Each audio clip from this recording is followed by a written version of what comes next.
Ya, muy bien. Muy bien, chicos. Vamos a continuar con la clase. Con las clases. Vamos a ver si me avisan si ya pueden visualizar la pantalla, por favor.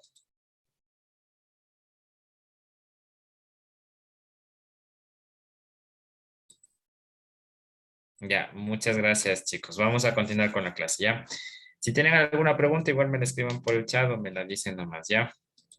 Bueno, vamos a hablar, chicos, del edema agudo de pulmón de origen cardiogénico, ¿no?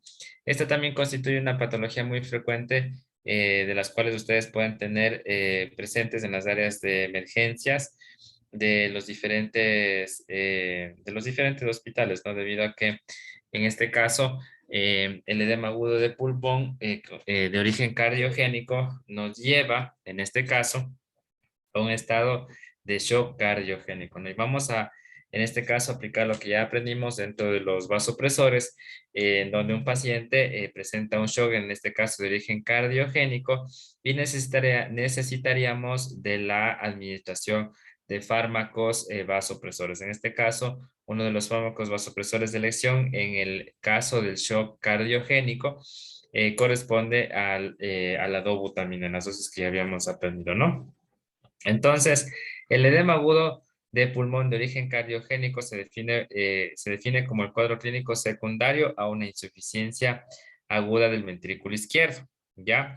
Con el consiguiente aumento del contenido de líquido en el intersticio y al alveolo pulmonares. Pueden asociarse a insuficiencia del ventrículo derecho. Entonces, como ustedes ya muy bien saben, la función sistólica y diastólica del corazón se define con la fracción de eyección del ventrículo izquierdo. Normalmente la fracción de eyección del ventrículo izquierdo debe estar en más del 70%, ¿no? Del 70 al 75%. ¿Qué quiere decir esto? Como ustedes, en este caso, el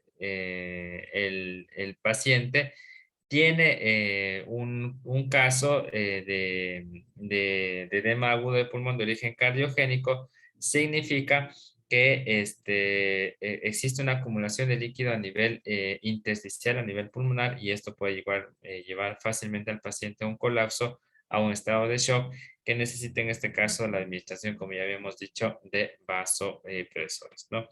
¿Cuál es el objetivo del tratamiento en el caso de un shock, perdón, de un edema agudo de pulmón de origen cardiogénico? Los objetivos terapéuticos son mejorar la ventilación y el trabajo pulmonares. En muchas de las ocasiones, un paciente con edema agudo de pulmón que presenta un franco deterioro de la función respiratoria, es decir, está en distrés respiratorio severo, está taquipneico, está hipoxémico, está desaturando, tiene uso de musculatura accesoria. Una de las medidas iniciales que nosotros administramos en los pacientes es la ventilación mecánica o es la intubación hasta preservar en este caso la vía respiratoria, porque como ustedes ya muy bien saben, la hipoxemia sostenida, en este caso, le va a llevar al paciente a una parada cardiorrespiratoria y de esta manera tiene un alto riesgo de mortalidad, ¿no?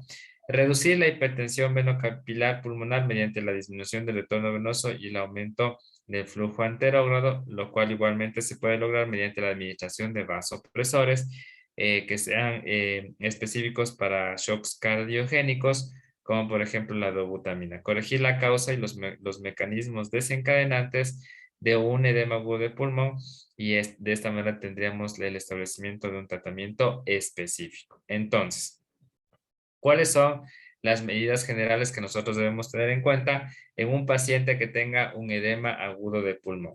Se realizan las siguientes actuaciones simultáneas que no deben retrasar el tratamiento farmacológico. Colocar al paciente en sedestación con las piernas colgando para disminuir en este caso el retorno venoso. Canalizar una vía venosa periférica, preferiblemente con un catéter central de incisión periférica, e iniciar infusión de solución glucosal al 5% a un ritmo de 21 ml por hora de mantenimiento, ¿ya? Perdón, chicos, un ratito, me están llamando del hospital, ¿ya? Un ratito nomás, por favor.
Vuélvale entonces, es muy importante esto, ¿no? Que le canalicemos una vía periférica al paciente y se le inicie una infusión con dextrosa al 5% a un ritmo de 21 ml por hora.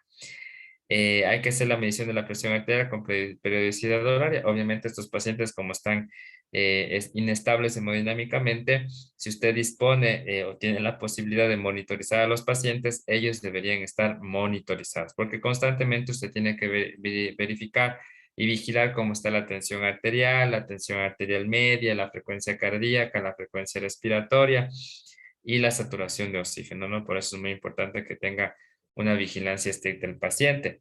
Sondaje vesical para comprobar la respuesta al tratamiento inicial. Esto también resulta ser muy importante. El control de la ingesta, eliminación, balance hídrico en un paciente con edema agudo de pulmón es fundamental. Por eso, dentro de las medidas generales iniciales, tendríamos que al paciente colocarle una sonda vesical para poder cuantificar adecuadamente la diuresis horaria del paciente hasta que exista una mejora clínica, ¿no?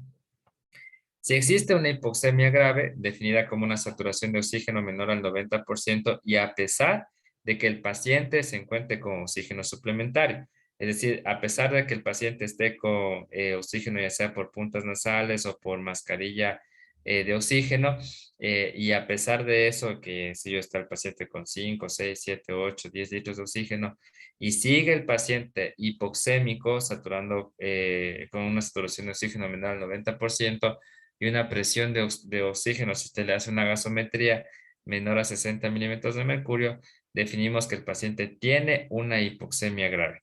Y esa hipoxemia grave le tiene un alto riesgo de que el paciente termine con un dispositivo de ventilación avanzada, que en este caso, bueno, como nos menciona, podemos iniciar con una mascarilla tipo Venturi con una FIO del 50%, o también podemos hacer el uso sistemático de oxigenoterapia en pacientes no hipoxémicos, que no está indicado incluso, puede ser contraproducente, ya que puede causar vasoconstricción y una reducción del ritmo cardíaco.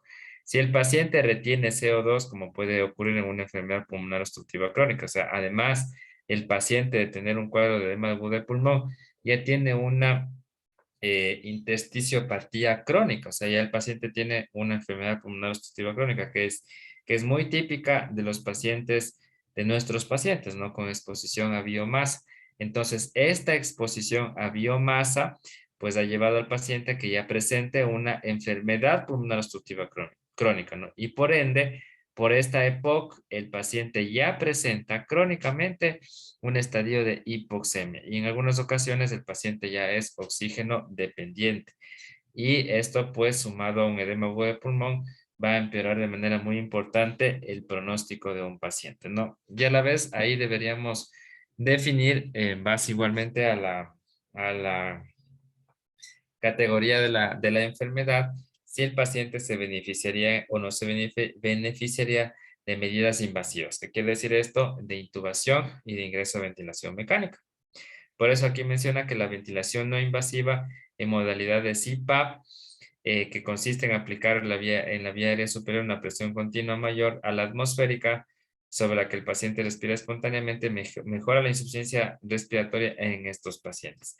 Pero hay que tener en cuenta que en esta ventilación no invasiva a veces los pacientes no la toleran y en la colocación de esta mascarilla de ventilación mecánica no invasiva, no se acopla el paciente adecuadamente a este dispositivo, hay que sedarles a los pacientes, hay que darles unas sedaciones cortas y a veces pues se terminan deprimiendo más desde el punto de vista respiratorio.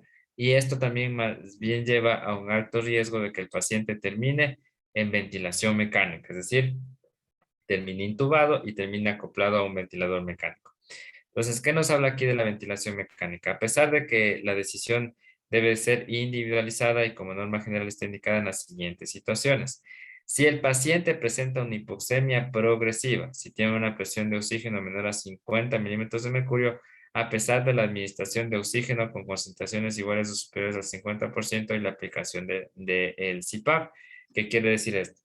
Que el paciente vino hipoxémico. Supongamos que el paciente vino a la emergencia con dificultad respiratoria, con disnea, con taquimia, con hipoxemia del 70%. Inicialmente se le colocó oxígeno por mascarilla simple a 7 litros Luego el paciente igualmente persiste hipoxémico, se le coloca posteriormente un dispositivo de oxígeno, una mascarilla de oxígeno alto flujo, se le deja la FiO2 en capacidad máxima que corresponde al 97% y a pesar de eso el paciente sigue hipoxémico. Usted le hace una gasometría de control ya con el oxígeno suplementario y el paciente continúa con una presión de oxígeno baja, menor al 50 milímetros de mercurio. Entonces, en este caso, definimos que el paciente tiene una hipoxemia progresiva, que no tiene o tiene una pobre respuesta a la administración de oxígeno suplementario. Entonces, esta hipoxemia progresiva conlleva un alto riesgo para que el paciente termine en ventilación mecánica. Es decir, necesitemos intubar al paciente para tratar de mejorar su oxigenación, tratar de mejorar en algo su presión de oxígeno, ¿no? También el paciente puede presentar una acidosis respiratoria progresiva. ¿Cómo se define la acidosis respiratoria progresiva? Cuando existe una hipercapnia, cuando la PCO2 del paciente está en más de 55 milímetros de mercurio y su pH se encuentra en menos de 7.2, ¿no? Entonces ahí definimos, como les había mencionado, de una acidosis respiratoria progresiva, ¿no? Obviamente, si el paciente tiene una mala mecánica ventilatoria, ¿cómo definimos la mala mecánica ventilatoria? Si el paciente está con una taquipnea severa, definida como una frecuencia respiratoria mayor a 40 respiraciones por minuto, que es, por ejemplo, lo que nos pasaba con los pacientes COVID.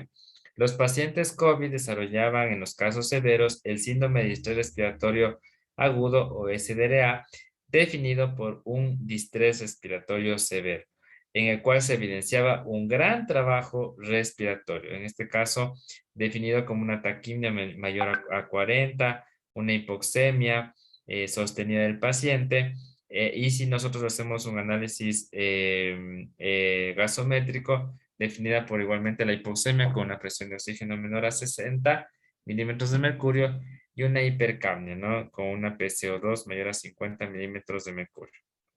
Hay que realizar en este caso la corrección de la posible acidosis metabólica. Ustedes ya saben muy bien, si un paciente tiene, esto les voy a explicar ahorita en un paréntesis, un pH menor a 7.20 y con un bicarbonato bajo, hablamos que el paciente tiene una acidosis metabólica y podemos en este caso compensar el déficit de bicarbonato. Usted ya sabe cuál es la fórmula del déficit de bicarbonato, es igual a 0.3 por el peso del paciente en kilogramos por el exceso de bases, ¿no? Y de eso igualmente usted ya sabe, como nos dice aquí, el resultado obtenido es igual a la cantidad de mililitros en bicarbonato que nosotros debemos pasar al paciente. Se administra la mitad de ese déficit calculado en 30 minutos y se realiza una nueva valoración gasométrica a los 60 minutos después de finalizar la infusión. Si el pH sigue siendo inferior a 7.2, se realiza un nuevo cálculo y se consigue la deposición teniendo en cuenta que siempre se administra el 50% del calculado, ¿no? O sea, independientemente del cuadro clínico del paciente, si usted se encuentra con una acidosis metabólica en donde el paciente tenga un pH menor a 7.20 y un bicarbonato muy bajo, menor a 10, tenemos que compensar ese bicarbonato, porque el paciente muy difícilmente va a poder salir de ese cuadro acidótico si no compensamos en este caso el déficit de bicarbonato. No se olvide que la fórmula es la misma, no cambia eso en el contexto de los cuadros clínicos, es igual a 0.3 por el peso del paciente en kilogramos por el exceso de bases. Esto le va a dar la cantidad de mililitros que usted tiene, en este caso, que reponer del bicarbonato, ¿ya? Y de eso no le pasamos el 100%. Usted ya sabe que le pasamos el 50% en 30 minutos y se hace una nueva valoración gasométrica o un nuevo control gasométrico a los 60 minutos.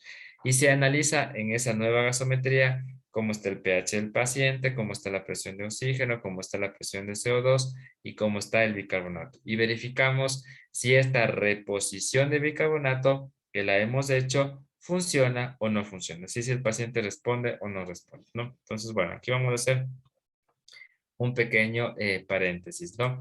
Entonces vamos a hablar un poquito, ustedes ya dominan este tema que corresponde a la gasometría arterial, ¿no? Entonces, al hablar de gasometría arterial, ustedes tienen que tener los parámetros normales, ¿no? Se dice que el pH normal es de 7.35 a 7.45. la presión de oxígeno normal, en este caso corresponde, vamos a hablar de los niveles a nivel normal, del MAS, perdón, de 80 a 100 milímetros de mercurio. Si usted tiene una PCO2, que es la presión parcial de CO2, es igual de 35 a 45 milímetros de mercurio. Ya, el bicarbonato HCO3 es igual a 18 más menos 4 más menos 2 según algunas referencias. Vamos a dejar en 18 más menos 2. Ese es el bicarbonato. Usted muy bien sabe que la saturación de oxígeno de O2 de la sangre arterial en la gasometría arterial debe estar en más del 94%, ¿no? En condiciones normales, siempre estamos hablando de condiciones normales para considerar que el paciente tiene un adecuado control gasométrico, ¿ya? ¿Qué más tenemos en este sentido? Un valor muy importante de la gasometría, que es la diferencia de presión alveolo-capilar. Diferencia de presión alveolo-capilar. Esta diferencia de presión alveolo-capilar debe estar entre un rango, es muy estrecho, de 5 a 2. Ya les voy a confirmar el dato de la diferencia de presión alveolo-capilar. Esta diferencia de presión alveolo-capilar nos va a ser muy importante para poder identificar en este caso qué tipo de trastorno presenta el paciente cuando hablamos, por ejemplo, de una acidosis respiratoria. Entonces, cuando hablamos nosotros de una acidosis respiratoria, tenemos que tener en cuenta cómo están los niveles primero de pH. Eso vamos a ver en este momento, solamente que me les confirmo el valor de la diferencia de presión alveolo-capilar. Ya, la diferencia de presión alveolo-capilar.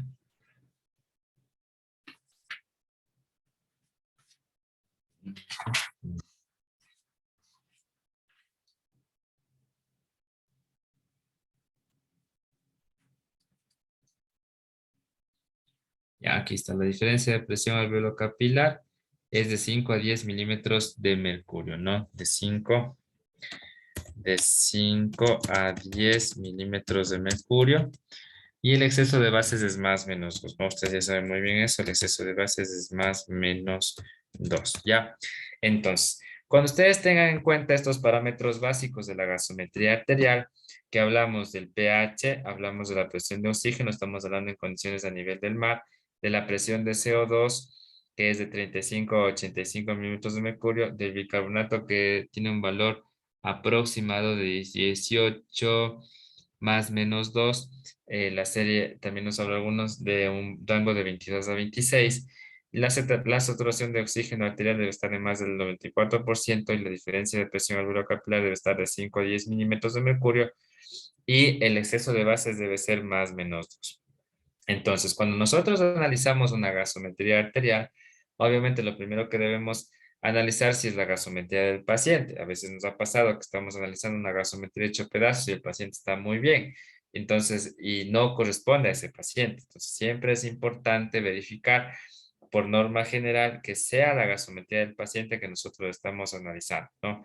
E incluso con qué FIO2 se hizo, porque si es una gasometría con la que ingresó el paciente, o sea, estaba saturando 70%, la FIO2 con la que se registra en el cálculo del gasómetro debería estar registrada como el 21%. Ustedes se acuerdan de eso, ¿no?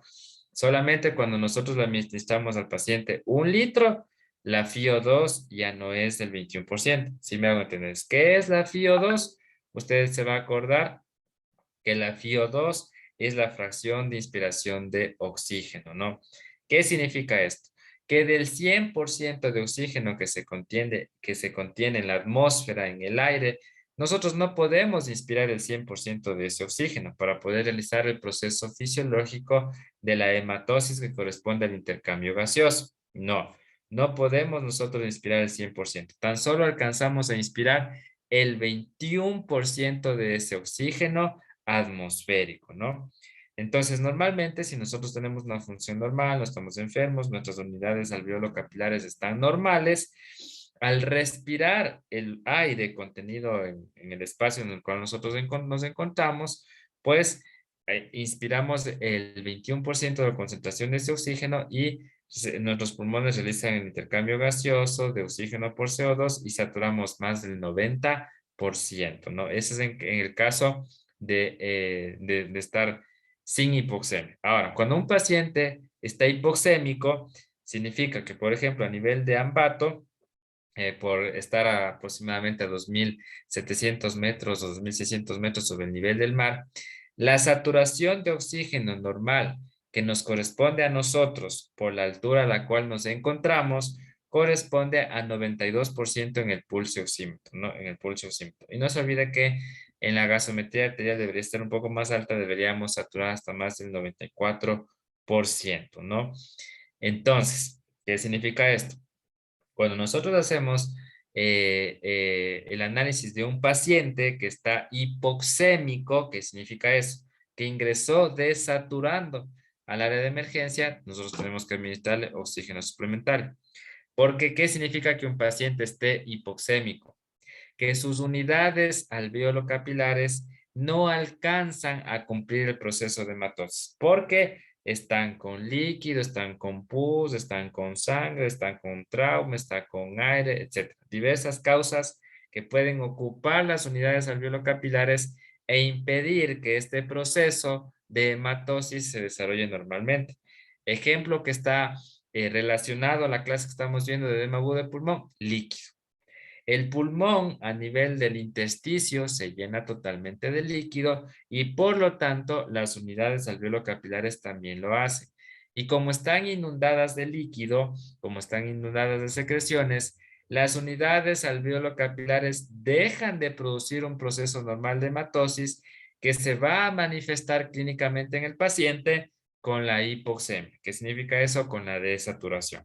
Esto lo vamos a comprobar con la gasometría. Entonces, inicialmente, si yo tengo un paciente en emergencia en el que sospecho un edema agudo de pulmón, que está hipoxémico, que está taquipneico, que está con mala mecánica ventilatoria, que está en distrés respiratorio severo, de moderado a severo, entonces a ese paciente yo le voy a administrar inicialmente oxígeno suplementario, porque regresamos a las mismas 5H y 5T de la muerte. Puede ser que un paciente con edema agudo de pulmón esté hipotenso, esté hipoxémico, ¿no? Miren, esté hipoxémico, esté acidótico, porque este fallo en la función de sus unidades alveolo-capilares le va a llevar a una acidosis respiratoria, ¿ya? Entonces, desde la 5H de la muerte, en el paciente yo tengo tres, porque tengo un paciente hipotenso, tengo un paciente hipoxémico y tengo un paciente acidótico, tengo un paciente con acidosis respiratoria. Puede que no esté hiperpotasémico y puede que no esté hipotérmico, ¿no? Pero miren que tres Hs que se han juntado en la manifestación de este paciente desde el punto de vista clínico le pueden aumentar indudablemente su riesgo de mortalidad, el riesgo de mortalidad del paciente. ¿Sí me hago entender?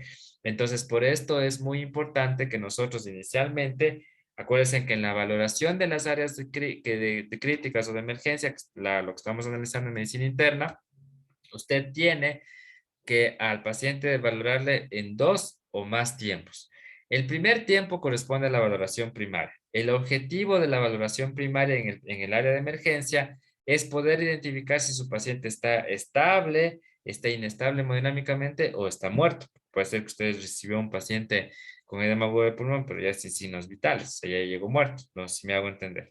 Entonces, si usted tiene en la valoración primaria un paciente que está inestable hemodinámicamente, el ejemplo que hemos puesto, hipotenso, hipoxémico, acidótico, las medidas iniciales que nosotros le administramos a ese paciente están orientadas a corregir o tratar de corregir estas condiciones clínicas que le pueden llevar al paciente a una parada cardiorrespiratoria. La clase anterior ya hablábamos de la parada cardiorrespiratoria, de los ritmos de parada, de los desfibrilables o no desfibrilables, que estamos hablando ahora de una pequeña parte que le pudiese llevar al paciente a caer en esa parada cardiorrespiratoria, de las cuales el edema agudo de pulmón, como ya les había mencionado, le puede tranquilamente llevar al paciente a la hipotensión, a la hipoxemia y a la acidosis respiratoria, ¿no? Entonces, inicialmente le voy a poner al paciente en una camilla de la de crítica, le voy a monitorizar, le voy a canalizar, le voy a administrar líquidos, le voy a colocar oxígeno suplementario para que pueda saturar adecuadamente y le voy a hacer una gasometría para tratar en algo de compensar el trastorno acidótico que presenta el paciente, ¿no? Muy bien. Entonces, si usted le empieza administrando a ese paciente, o sea, no va a ser el caso, siempre en un paciente crítico vamos a ponerle mascarilla, aunque sea mascarilla simple, y a través de de esta mascarilla simple, vamos nosotros a administrarle oxígeno suplementario, si me hago entender. Entonces, solamente cuando yo le administro al paciente 1 litro de oxígeno, la FiO2 no es del 21%, sino le sumamos 3, acuérdense de eso. Entonces, ¿cuál es el objetivo desde el punto de vista gasométrico? Que yo le pongo oxígeno al paciente, aumentar la fracción inspirada de oxígeno. Porque, ¿qué significa? Que un paciente que tenga alteraciones patológicas a nivel de sus unidades alveolocapilares, ejemplo, el edema agudo de pulmón, la fracción del 21% ya no le alcanza al paciente para hacer hematosis y realizar el intercambio gaseoso entre CO2 y oxígeno y mantener una saturación adecuada o tolerable en el paciente, ¿no? Si me hago entender. Entonces, en este caso, le administro al paciente oxígeno 1 litro. Solamente con el primer litro, con 1 litro de oxígeno por puntas nasales, la FiO2 se incrementa en 3 puntos porcentuales. ¿Qué significa eso? Ya no es del 21%, sino es del 24%. A partir de los 2 litros, empezamos a sumar 4, 4, 4, 4, 4 los puntos porcentuales de la fracción inspirada de oxígeno con oxígeno suplementario. ¿Qué quiere decir esto? Si usted le está colocando al paciente oxígeno por puntas nasales o cánula nasal o catéter nasal a 2 litros por minuto, la FiO2 ya no va a ser del 24%, ya va a ser del 28%, porque le sumamos 4, ¿no? Si usted le administra 3 litros de oxígeno por puntas nasales al paciente, la FiO2 ya no va a ser del 28%, sino va a ser del 32%. Si usted le administra 4 litros de oxígeno al paciente, sumamos 4, la FiO2 va a ser del 36%.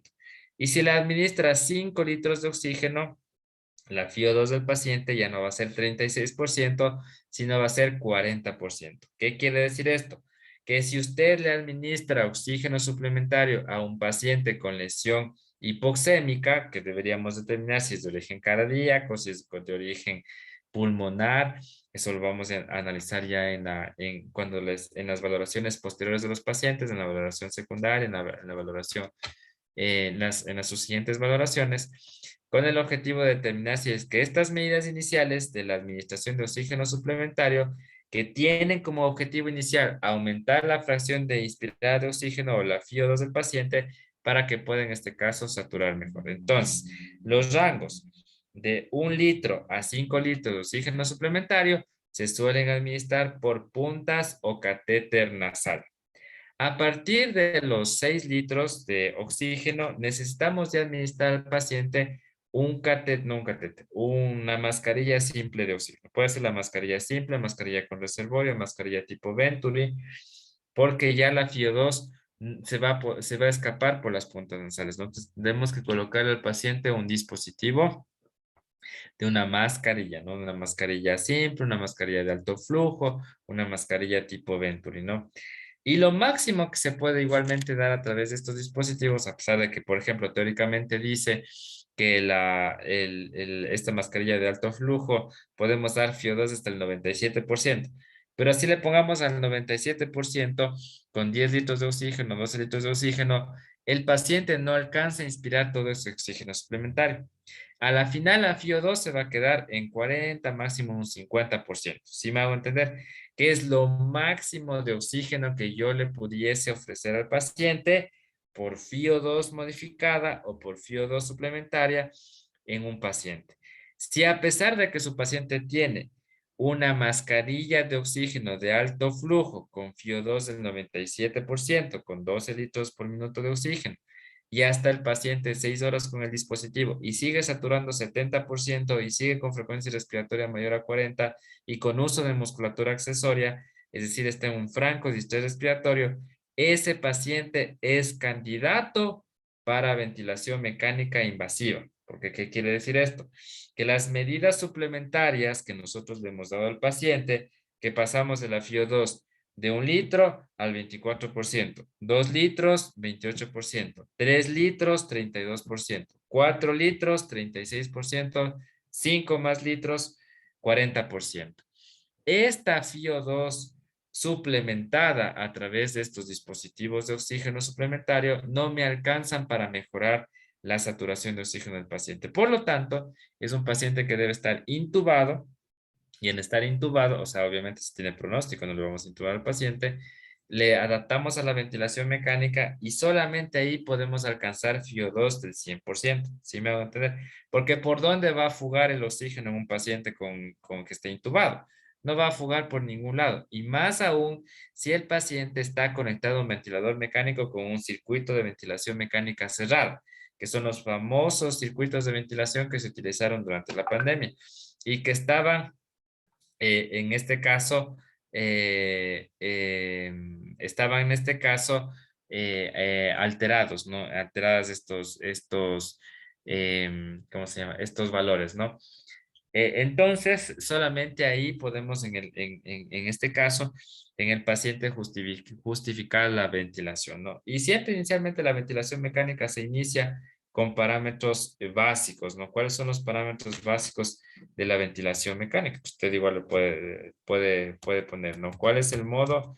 El modo asistido por volumen. Siempre vamos a iniciar con una FIO2 del 100%, porque obviamente el paciente está intubado. 100%, no, FIO2 del 100%. Modo asistido por volumen, FIO2 del 100%, la PIB mínima que le podemos dejar al paciente es de 5, ya, y la frecuencia respiratoria igual debería estar entre 16 a 20 respiraciones por minuto. Respiraciones por minuto. Usted sabe muy bien que la relación inspiración-expiración siempre es de 2 a 1, ¿no? Relación inspiración-expiración es de 2 a 1. Y le conectamos con la FIO2 al 100%. Si me hago entender, solamente ahí, cuando su paciente tiene en este caso un riesgo alto un riesgo alto de dificultad respiratoria, sigue en este caso un paciente con alguna alteración que nosotros podamos tener en este caso en el paciente, ¿no? Muy bien, entonces, déjenme les regreso a la diapositiva. Vamos a esto del control gasométrico. Entonces, ¿sí me entendieron esto? Usted le puede hacer una gasometría al paciente, ¿no? Entonces, lo primero que usted debe identificar en la gasometría, si es su paciente tiene acidemia, tiene un pH normal o tiene alcalemia. ¿Quién le va a decir esto? El pH. Usted sabe que el pH normal es de 7.35 a 7.45.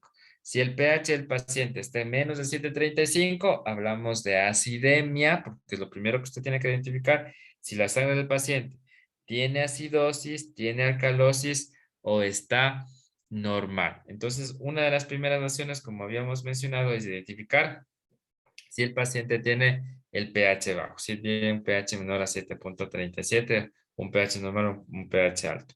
Hablemos solamente del trastorno respiratorio porque estamos hablando ahorita de edema agudo del pulmón. Si el paciente tiene un pH menor a 7.35, el siguiente parámetro que usted va a leer en la gasometría arterial le va a dar más de 35 parámetros, corresponde a la presión de oxígeno, ¿ya? Si la presión de oxígeno del paciente está en menos de 80, como nos dice aquí en las diapositivas, menor a 60, cuando hablamos de hipoxemia grave, decimos que el trastorno ácido básico del paciente, ¿qué significa eso?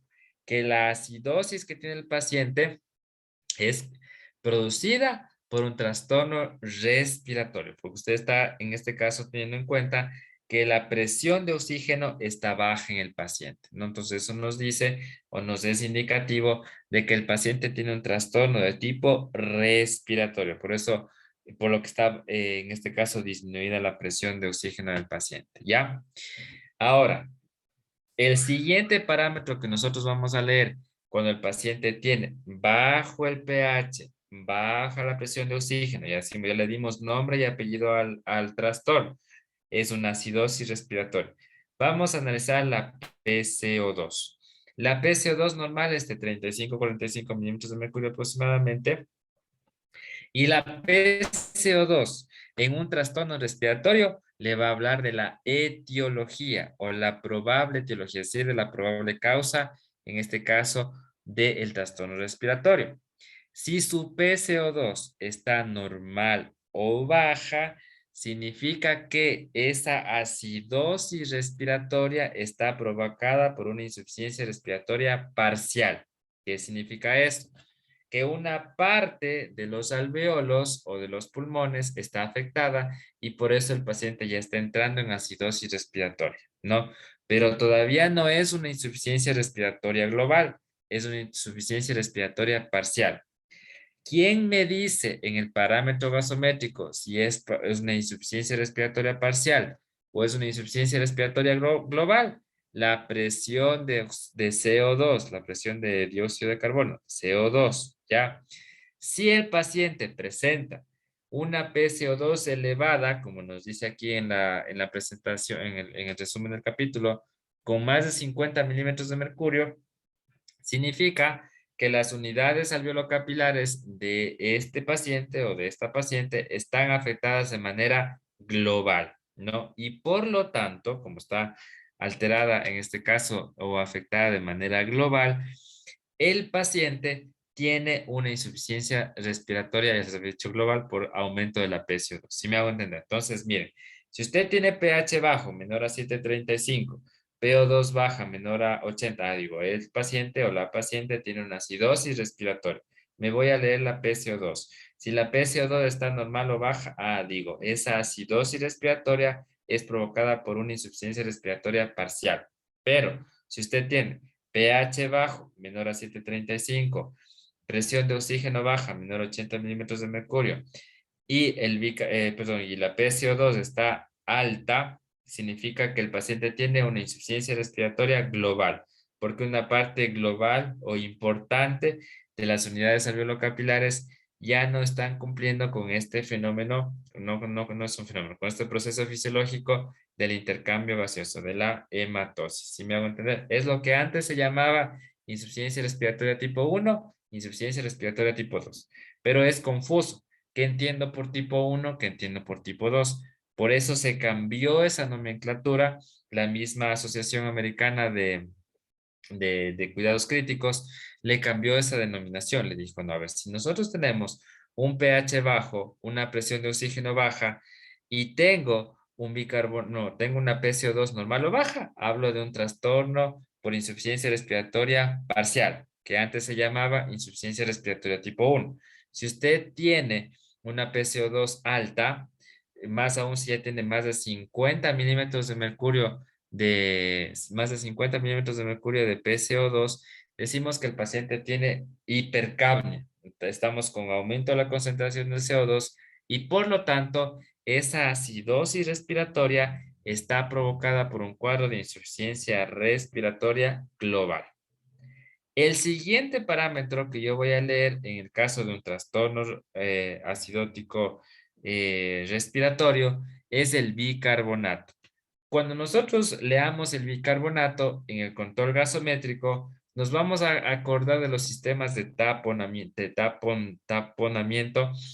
o el sistema buffer que nosotros tenemos para compensar trastornos respiratorios y trastornos metabólicos, ¿no? En este caso, si yo tengo un paciente con una acidosis respiratoria porque tiene una patología respiratoria, en este caso estamos hablando de un edema agudo de pulmón que inundó el alveolo, que está con líquido y donde ya no puedo realizar este intercambio de oxígeno con CO2, ¿ya? De oxígeno con CO2 por esta por este taponamiento, afectación de la unidad alveolo capilar, quien debe activarse para compensar ese exceso de hidrogeniones, porque usted ya sabe que la acidosis mata, pero no es que el cuerpo se cruza de brazos y dice, bueno, estoy con acidosis respiratoria, tengo un exceso de hidrogeniones y me voy a morir en algún momento. No, el mismo organismo activa mecanismos de compensación. En este caso, es el sistema de taponamiento por el bicarbonato producido a nivel renal.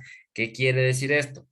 Que el exceso de hidrogeniones es captado por el bicarbonato que está produciéndose a nivel de los riñones y trata de producir ácido carbónico para que este ácido carbónico sea expulsado a través de la vía renal. Y de esta manera disminuyo la carga de hidrogeniones porque el exceso de hidrogeniones en este caso está provocando en el paciente un trastorno de la acidosis. Entonces, si usted tiene en el paciente un bicarbonato normal o bajo, significa que los riñones ni se han inmutado. O sea, el mecanismo de compensación o taponamiento del bicarbonato ni se ha movido. Entonces, ahí yo digo que este trastorno ácido básico que tiene el paciente, que es una acidosis respiratoria, ya sea por insuficiencia respiratoria parcial o global, está descompensado porque ni se ha movido el bicarbonato. Ahora, si usted en un paciente en el control gasométrico le encuentra con el bicarbonato alto o elevado, significa que sí se están activando esos mecanismos de compensación y se está tratando de compensar la acidosis respiratoria. Entonces ahí nosotros definimos que el paciente tiene una acidosis respiratoria por insuficiencia respiratoria parcial o global, compensada. ¿Por qué sé que está compensándose o tratándose de compensar el trastorno? Porque el bicarbonato está aumentando. Para tratar de unirse al exceso de hidrogeniones, formar ácido carbónico y eliminarse por la orina para bajar la carga de los hidrogeniones y subir el pH. Ese es el mecanismo de compensación de una acidosis respiratoria para subir el pH. Y ahora, ¿cómo yo sé que esta acidosis respiratoria, que ya se está compensando, tiene una compensación parcial o tiene una compensación total? ¿De qué depende eso? Depende del pH. ¿Qué significa? Si la cuota de subir la concentración del bicarbonato para unirse al exceso de hidrogeniones y bajar la carga de estos y ha subido el pH, aunque sea con las justas, arañando a 7.35, a 7.45, significa que esa acidosis respiratoria provocada ya sea por una insuficiencia respiratoria parcial o global tiene una compensación total o está totalmente compensada. ¿Por qué está totalmente compensada? Porque esa cuota de exceso del bicarbonato alcanzó a bajar el exceso de hidrogeniones y subió el pH, aunque sea con las justas, dañando a un 7.35 o un 7.45. Eso es una acidosis respiratoria, como ya les había explicado, ya sea por insuficiencia respiratoria parcial o insuficiencia respiratoria global, con compensación total o totalmente compensada. Ahora, si a pesar de tener altos niveles de bicarbonato en la sangre, en el control gasométrico del paciente, no se alcanza a llegar a un pH normal, así sea con las justas del 7.35 al 7.45, decimos que ese paciente tiene una acidosis respiratoria con una compensación parcial. ¿Por qué digo que es una compensación parcial? Porque tengo niveles elevados de bicarbonato, pero aún no se ha logrado llevarle al pH a un pH normal. ¿Sí me hago entender? Porque el organismo sabe muy bien que la acidosis le va a matar. En algún momento la acidosis le va a matar. Y más aún si el paciente está hipoxémico, perdón, vamos con la primera, que está hipotenso, está hipoxémico y está acidótico. Entonces, la hipoxemia, la acidosis, la hipotensión le van a llevar al paciente a una parada, a un alto riesgo de parada cardiorrespiratoria. Entonces, por esto es muy importante que en este sentido ustedes tengan el análisis gasométrico y evidencien a través de la cuantificación, en este caso de bicarbonato, si el paciente tiene o no tiene una compensación, que ya sea total o ya sea, en este caso, parcial, ¿no? Muy bien. Ahora, Eh, entonces, si nosotros tenemos, en este caso, como el ejemplo que estamos viendo, que el paciente tiene una acidosis respiratoria con una disminución también muy importante del bicarbonato, pudiésemos ayudarle al paciente mediante la administración del déficit del bicarbonato.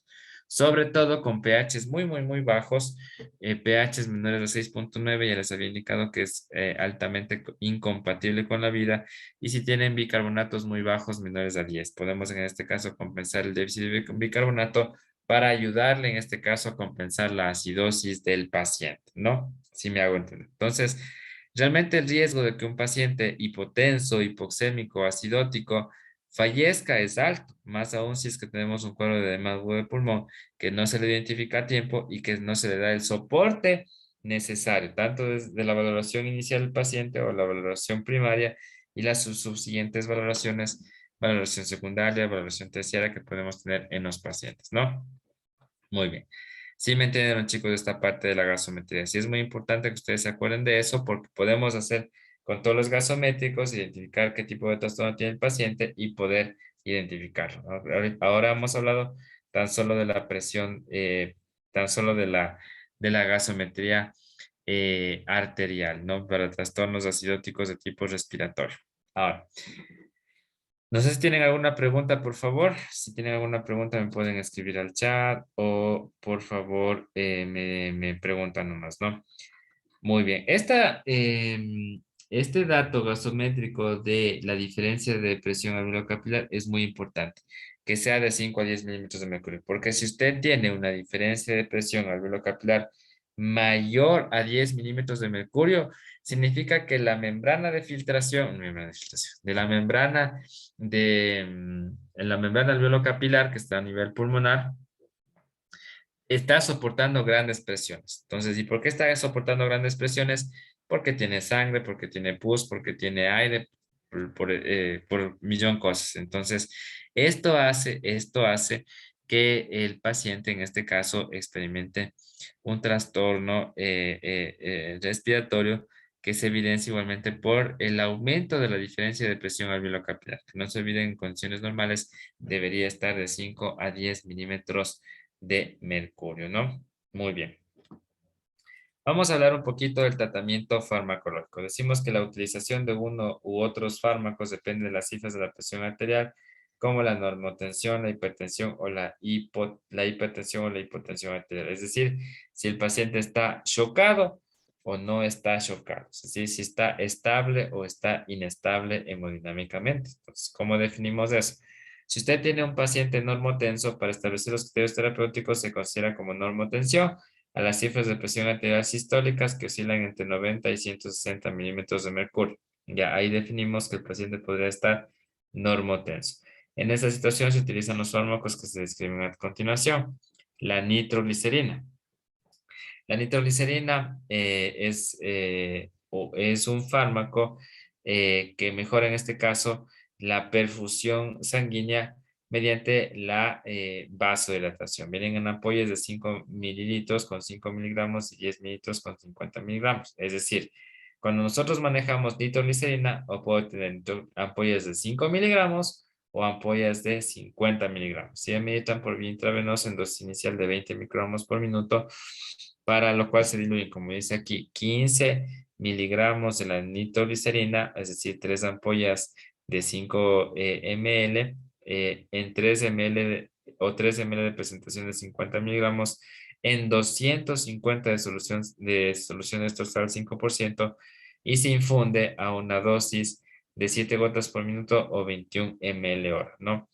Esta infusión se va incrementando de 10 en 10 micrómetros, que puede ser de 3 en 3 gotas por minuto o de 9 en 9 ml por hora, hasta la mejoría clínica o hasta que la presión arterial sistólica se sitúe por debajo de niveles de 90 milímetros de mercurio, ¿no?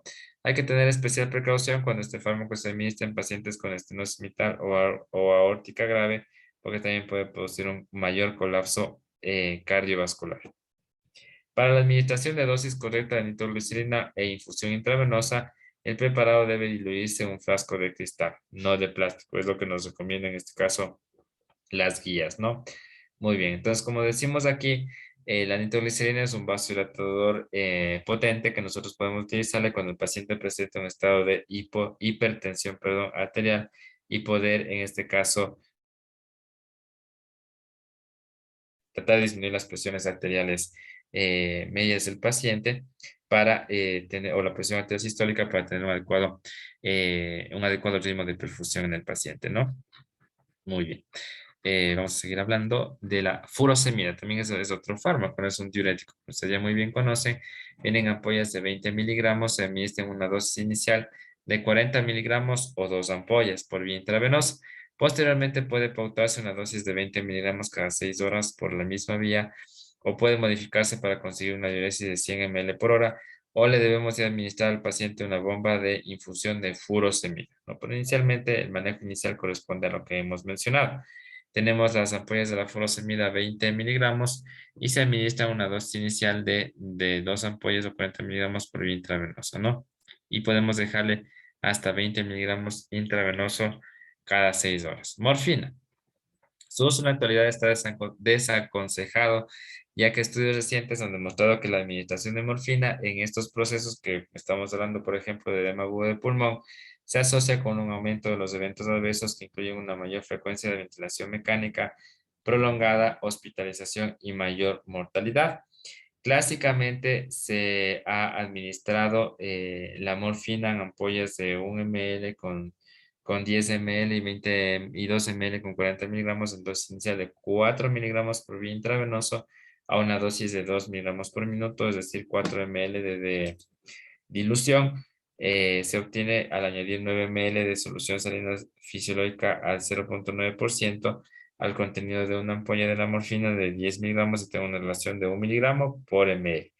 Está contraindicada en pacientes con enfermedad pulmonar grave por su acción depresora del centro respiratorio, y ya si al paciente hemos decidido no ingresarle a ventilación mecánica, pues deberíamos tener mucho cuidado con la administración de morfina porque le podemos llevar a un distrés respiratorio severo. Muy bien. ¿Cuál es la dosis máxima de la furosemida cuando el paciente tiene fallo renal? La furosemida puede llegar a una dosis máxima de hasta 160 miligramos. Ya, pero obviamente ahí a nosotros dale 160. Vamos a ver a cuánto nos corresponde. Sería 160 dividido para 20, son 8 ampollas. 8 ampollas que nosotros la podemos administrar al paciente en un lapso de 24 horas y llegamos a la dosis máxima de 160. Pero si al paciente estamos ya con 80 miligramos de furosemida y no hay respuesta, pudiésemos administrarle una infusión continua de la furosemida, ¿no? Entonces, la bomba de furosemida igualmente se prepara con 8 a 10 ampollas en 250 ml de solución salina y se le pasa igualmente a un ritmo de 20-21 ml por hora que nos va a alcanzar para las 24 horas, ¿no? Y de esta manera se va valorando igualmente si el paciente presenta o no presenta, en este caso, respuesta al diurético, ¿no? Si no existe, por ejemplo, en este caso, una respuesta al diurético a la furosemida, ya deberíamos administrarle un vasopresor, ¿no? Muy bien. Los digitálicos, que nos mencionan aquí, la digital está indicada en el edema agudo de pulmón exclusivamente cuando existe una fibrilación auricular con respuesta ventricular rápida sin hipotensión. ¿Qué quiere decir esto? Que concomitantemente a un cuadro de edema agudo de pulmón, yo puedo tener un paciente cardiópata, que es un paciente cardiópata o un paciente que tiene alteración cardíaca, ¿ya? Y en este caso, el paciente cardiópata pudiese tener fibrilación auricular. Usted ya sabe muy bien que la fibrilación auricular es una arritmia cardíaca, es una de las más frecuentes, que se caracteriza electrocardiográficamente por ausencia de la onda P en el electrocardiograma y los RR irregulares. No se olvide, a una, eso define a una fibrilación auricular, ¿no? Ausencias de onda P y los intervalos IRR son totalmente irregulares. Entonces, puede ser que usted tenga un paciente con edema agudo de pulmón y además tenga una cardiopatía, una arritmia cardíaca, en este caso corresponde a la fibrilación auricular, con una respuesta ventricular rápida sin hipotensión. ¿Qué debemos hacerles a estos pacientes? ¿Qué significa tener la frecuencia, la respuesta ventricular alta que cumpla con este criterio electrocardiográfico que ustedes ya muy bien saben que corresponde a la ausencia de la onda P y los intervalos irregulares? Y a más de eso, el paciente tenga una frecuencia cardíaca mayor a 100 latidos por minuto. Entonces ahí decimos que el paciente presenta un cuadro de fibrilación auricular, en este caso de FA, con una alta respuesta ventricular. Entonces ahí estaría justificado en este caso la administración de la digoxina, depende de que el paciente esté recibiendo digital o no. Si no recibía digital, se administra digoxina en ampollas de 0.25 miligramos por ml por vía intravenosa en una dosis inicial de 0.25 miligramos o un ml cada 2 horas hasta el control de la respuesta ventricular o hasta alcanzar una dosis máxima de 1.5 miligramos o 6 ml. Si el paciente, si el paciente ha estado recibiendo digital y no hay evidencia de intoxicación digitálica, se administra la dosis diaria de mantenimiento por vía intravenosa, es decir, de 0.25 miligramos o un ml por día. Debe recordarse que la administración de digoxina está contraindicada en situaciones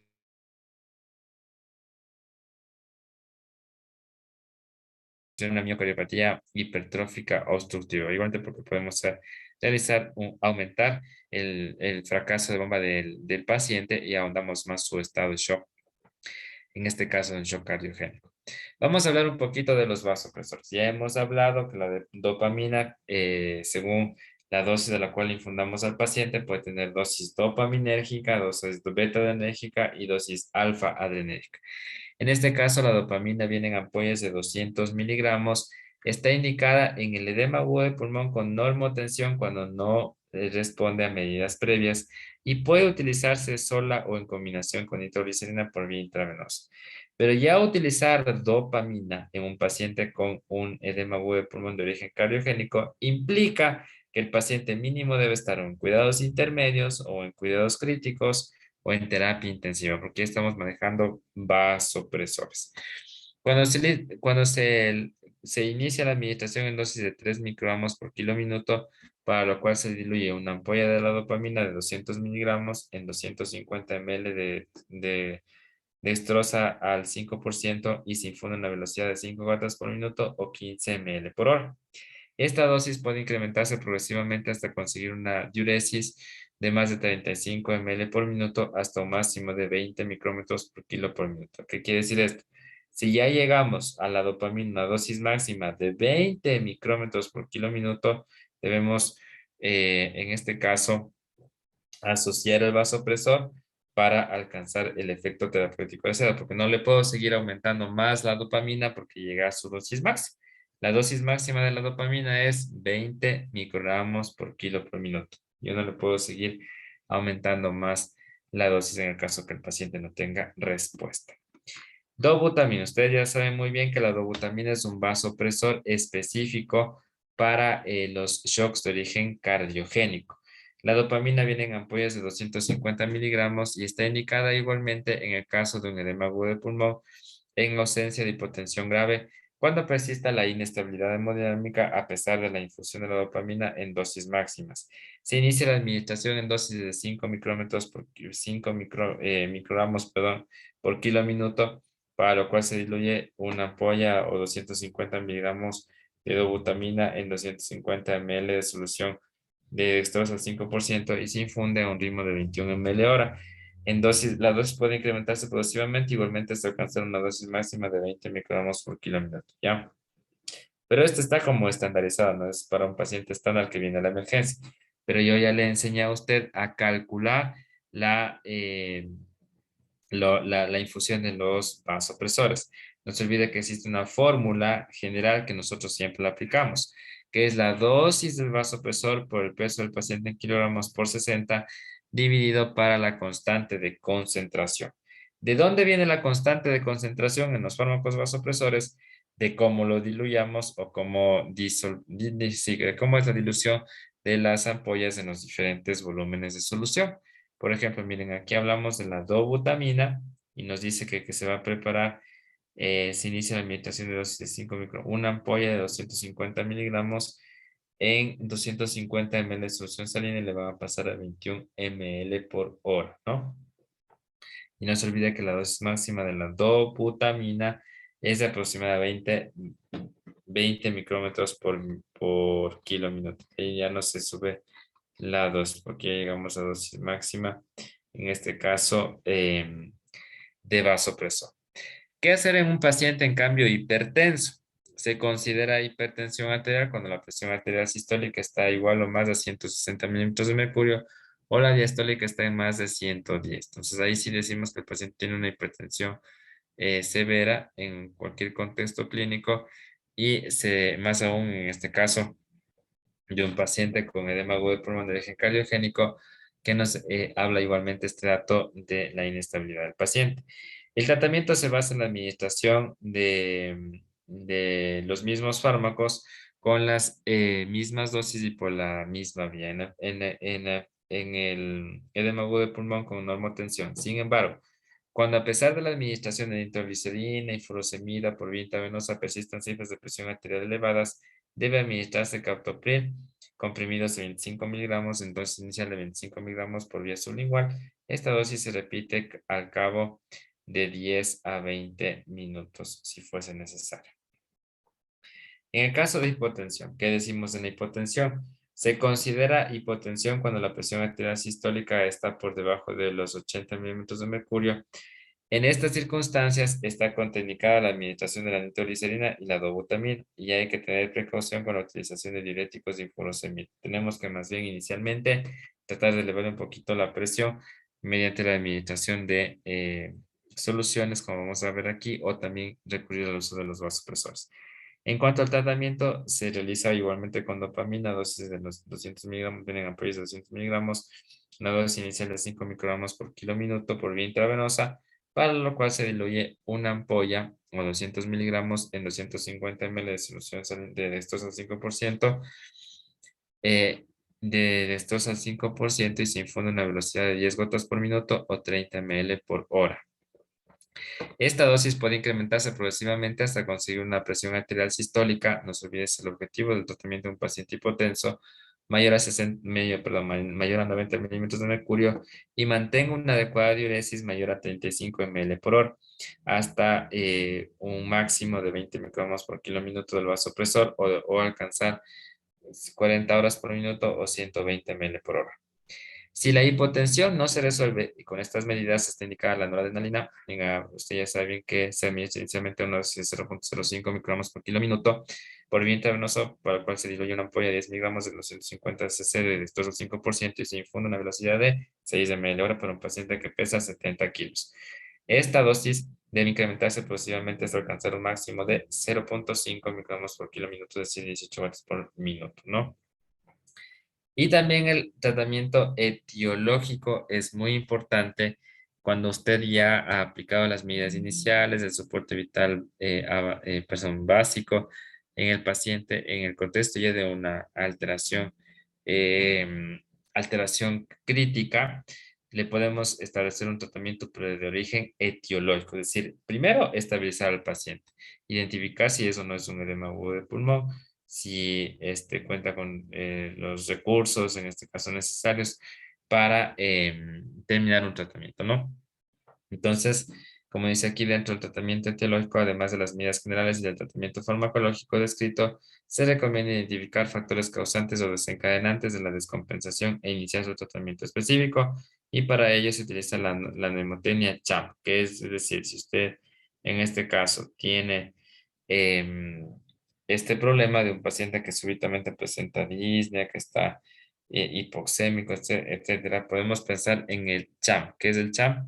Es el síndrome coronario agudo, es decir, para eso yo debería hacer al paciente un electrocardiograma y también enzimas cardíacas, el hemorragia emergencia hipertensiva, que es lo que vamos a ver en la próxima clase, el día viernes, arritmias y alteraciones de la mecánica cardiovascular y embolia pulmonar. Pero estos realmente son muy escasos, ¿no? Realmente síndrome coronario agudo sí es algo muy, muy, muy frecuente y con lo que en este caso se puede realizar el tratamiento ya desde el punto de vista etiológico. Usted llega a establecer la causa por la cual el paciente se llevó a esta parada, a esta situación clínica, ¿no?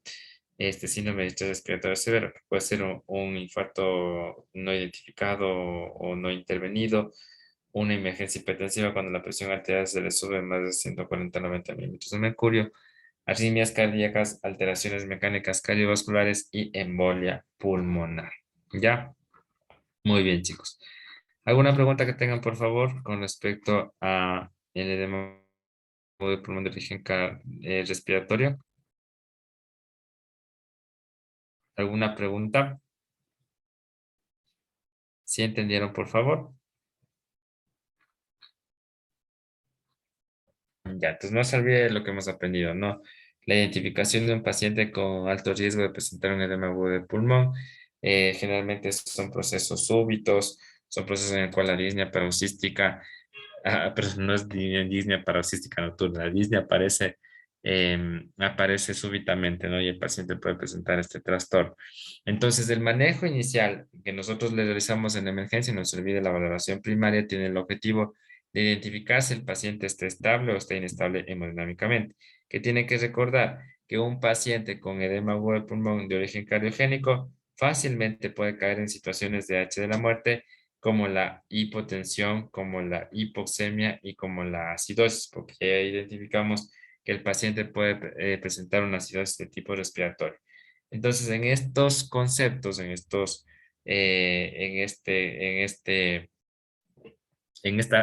formas de presentación, nosotros debemos solucionar lo que rápidamente le va a matar al paciente. Le va a matar la hipoxemia, le va a matar la acidosis, le va a matar la hipotensión arterial. Entonces, por eso hacemos todas las medidas que nos hemos indicado, le colocamos al paciente oxígeno, le canalizamos, le monitorizamos y le perfundimos solución salina, le damos el oxígeno que ya les había mencionado, es lo más importante. Y luego voy a ver si es que mis medidas iniciales han mejorado las situaciones clínicas que rápidamente le pueden matar al paciente. Ahora, si le pido una gasometría, voy a ver cómo está la gasometría. También está con el bicarbonato bajo, le voy a compensar el bicarbonato bajo para que en este caso el paciente pueda superar estas situaciones clínicas y tenga un alto riesgo de presentar una parada cardiorrespiratoria, ¿no? Muy bien, chicos. Hasta aquí les voy a dar la clase del día de hoy, ¿ya? Para continuar el día viernes con los otros capítulos que nos quedan pendientes. Si ya no tienen ninguna otra pregunta, por favor.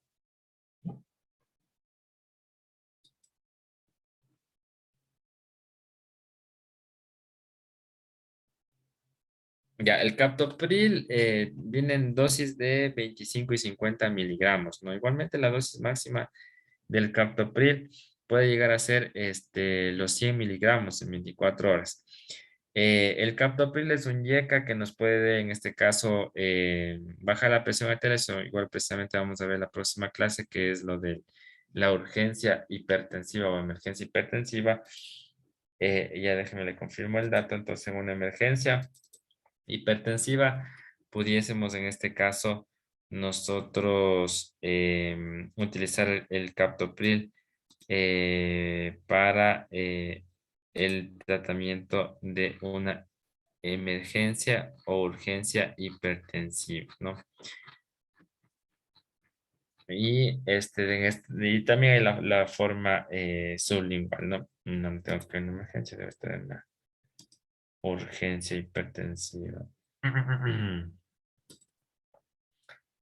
Ya, entonces en urgencia hipertensiva, YECAS. Sí, entonces el captopril viene de 25 a 50 miligramos.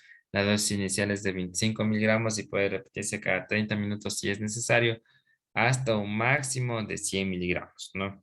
Está contraindicado en pacientes que presentan hiperpotasemia, insuficiencia renal, angioedema y embarazadas, en donde la opción no corresponde, como ustedes muy bien saben, a-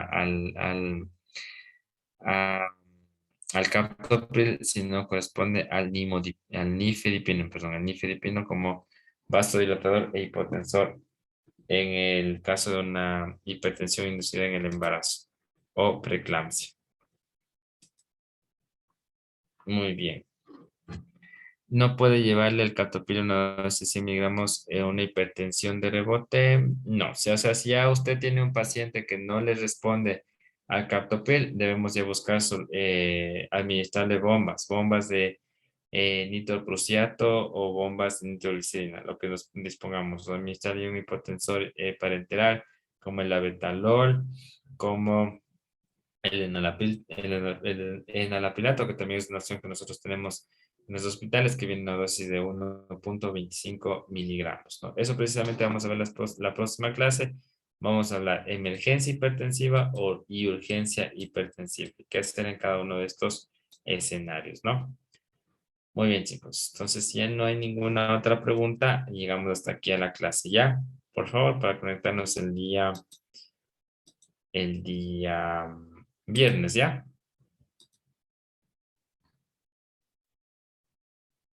Ya, Doc, sí, sí está en el horario. Ya, ya, chicos. Entonces nos vemos el día viernes, ¿ya? Ya, chicos, hasta mañana. Gracias, Doc. Ya, chicos, cuídense mucho.